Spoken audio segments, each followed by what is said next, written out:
Fue amante de Henry Miller y de su mujer June. Estuvo casada con 2 hombres a la vez. Tuvo una aventura con su padre. Fundó su propia editorial y fue nombrada doctora honoris causa por la Universidad de las Artes de Filadelfia. Parece el argumento de una película, pero es una historia real. Sí, hablamos de Anais Nin. Pero vamos a empezar por el principio. Anais Nin nació en 1903 en Francia en el seno de una familia bastante atípica y muy única, con un padre cubano que era compositor y pianista y una madre franco-danesa que era cantante. Anaïs era la mayor de 3 hermanos y todos ellos tenían muchísimo talento, pero claro, una familia tan llena de artistas y con tanta mezcla racial no lo tenía fácil. Así que cuando Anaïs tenía 10 años, su familia decide mudarse a Barcelona, donde sus padres encuentran trabajo como músicos. Pero poco tiempo después de llegar a Barcelona, su padre un día se va por tabaco y no vuelve nunca más. Así que cuando Anaïs aún no había cumplido 11 años de edad, su madre sola decide buscarse la vida en otro lugar y emigran a Estados Unidos. Y es en ese trayecto de Barcelona a Nueva York en el que Anaïs comienza a escribir. Lo primero que escribe es una carta a su padre para contarle el dolor que el abandono ha supuesto a esa familia y lo muchísimo que ella está echando de menos su presencia como padre. Esta carta nunca llegó a su progenitor, o al menos parece que no, ya hablaremos de esto más adelante, pero sirvió para que Anaïs descubriese la catarsis que suponía para ella la literatura como terapia. Así que desde ese momento Anaïs empezó a escribir sus diarios. Y sí, sus diarios son súper importantes en su historia literaria, pero ya llegaremos a eso. Estando en Estados Unidos con su familia y con 20 años, Anaïs conoce a Hugh Gill, el que fue su primer marido. Fue un flechazo prácticamente instantáneo. Se fugaron a La Habana, se casaron y al poco tiempo se mudaron a Francia para buscar fortuna. Él era un poeta bastante reconocido, pero en Francia empezó a trabajar en un banco para poder sostener a la familia y Anaïs se centró en su literatura. De hecho, es en esos años en los que completa su primera obra de ficción, La intemporalidad perdida. La manda a un montón de editoriales, pero todas le responden que no. Ella está empezando como un poco a perder el entusiasmo en esto de la literatura, no en sus diarios, que continúa escribiendo, pero insisto, ya llegaremos a ellos. Pero todo cambia en el momento en el que conoce a Henry Miller.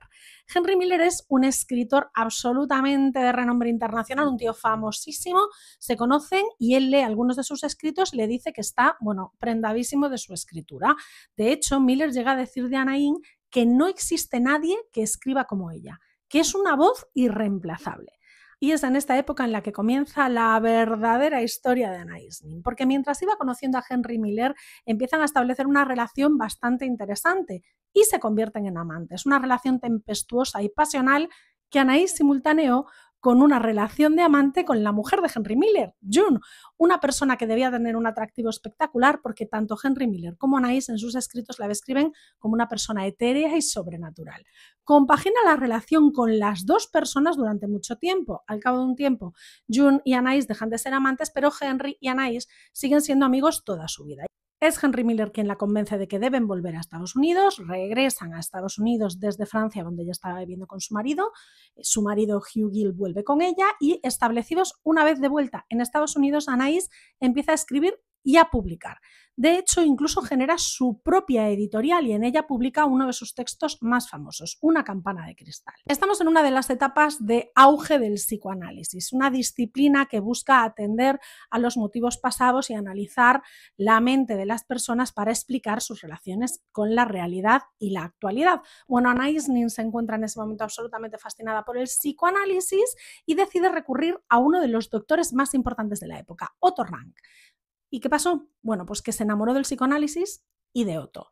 Mantuvo una relación durante muchísimos años con su psicoanalista que además la instruyó en el arte del psicoanálisis y consiguió incluso una titulación al respecto. Llegó a realizar psicoanálisis a algunos de los pacientes de Otto Rank en una sala paralela. Sin embargo, dejó de ejercer como psicoanalista muy rápido porque decía que no se sentía cómoda ejerciendo la profesión. Sí se sentía cómoda siendo psicoanalizada y, de hecho, mantuvo este trabajo durante muchísimo tiempo para intentar ahondar en las heridas de su pasado. Y es gracias a esto que escribe una de sus novelas más famosas, La casa del incesto, que, por cierto, el título no es banal. Se llama La casa del incesto por algo. A ver cómo explico esto sin que me tumben el vídeo. En esta época de regreso a Nueva York, tras su etapa parisina, Anaïs se reencuentra con su padre perdido, a quien había dejado de ver 15 años, 20 años antes. El padre de Anaïs y Anaïs vuelven a encontrarse y surge, no sé ni cómo calificarlo. Según los diarios de Anaïs Nin, mantuvo una relación incestuosa con su padre durante años en estos años neoyorquinos. Muchos de sus biógrafos dicen que esto es una licencia literaria y que en realidad esto no sucedió como tal. Otros consideran que sí. Sea como fuere, esta parte de sus diarios fue absolutamente crucial en su fama posterior, pero insisto, me estoy adelantando, ya llegaremos hasta ahí. Estamos en los años 50. Anaïs tiene un montón de amantes que van y vienen, tiene un matrimonio feliz con Hugh Gyle y en ese momento conoce a Rupert Paul, un hombre 20 años más joven que ella que trabaja en el mundo editorial. Se convierte en su agente y en su marido. Y dirás tú, ¿se divorció? No, ni ganas. Anaïs mantuvo sus dos matrimonios con Gil y con Paul durante muchos años, de hecho, durante 11 años. Mantuvo una residencia en Nueva York y otra en California y viajaba de un lado a otro del país, literalmente de una costa a otra del país, según con quien quisiera pasar su tiempo. Y esta relación fue feliz durante más de una década, o al menos parcialmente feliz. Paul siempre supo de la existencia del matrimonio con Gil, Gil sabía de la existencia de Paul, pero lo que no sabía era que su mujer era bígama. En esta época, y también a través de Henry Miller, Anaïs conoce a un hombre curiosamente misterioso que es un coleccionista de textos eróticos y que le encarga a Anaïs una serie de relatos muy explícitos que paga por palabra. Y ella, encantada, accede. Durante este tiempo sigue publicando sus libros y sus ensayos y al mismo tiempo entrega a este coleccionista misterioso esos textos bastante explícitos que vieron la luz muchos años después.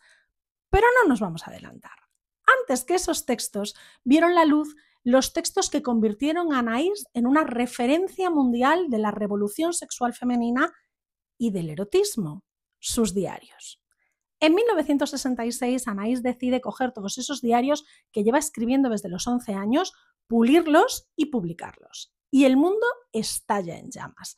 Hablamos de diarios en los que se habla de forma muy explícita de sexualidad femenina, de deseo, de incesto, de sumisión, de relaciones un tanto turbias.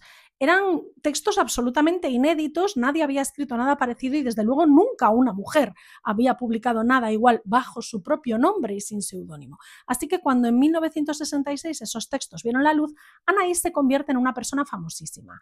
¿Y qué creéis que piensa ella en ese momento en el que todo el mundo está hablando de su posible relación incestuosa con su padre? Pues ella lo que piensa es, ostras, a ver si se va a enterar alguien de que estoy casada con dos tíos. Así que en ese año 1966 y después de 11 años de maravillosa y feliz poliandria, Anaïs Nin solicita el divorcio de su segundo marido, de Paul. Sin embargo, mantuvo la relación con él hasta el final de sus días. Tanto que cuando en 1973 a Anaïs le detectaron un cáncer que fue evolucionando de forma muy rápida y que rápidamente le impidió mantener movimientos lógicos y no le pudo permitir viajar de un lado a otro del país, tuvo que elegir una residencia estable. ¿Y qué hizo? Elegir la soleada California junto a Paul, su exmarido, que todavía era su representante, dejando a su marido, Gil, en Nueva York, alejado de ella. Poco tiempo después de ser nombrada doctora honoris causa por la Universidad de las Artes de Filadelfia, Anaïs Nin falleció en 1974. Dejó bastante claro que quería que se hiciera con sus textos. Todos aquellos en los que se hablaba de su primer marido, de Gil, no fueron publicados hasta que él falleció, tal y como ella había pedido, un deseo que su manager, exmarido y todavía amante, Paul, mantuvo y respetó. Y hasta aquí la historia de Anaïs Nin, una mujer que revolucionó completamente la historia de la sexualidad femenina, la literatura erótica y cómo las mujeres hemos sido vistas en el universo editorial en general. Y llega en el momento perfecto para que vengan algunos desde el sótano de casa de sus madres a decir eso de Your body, my choice.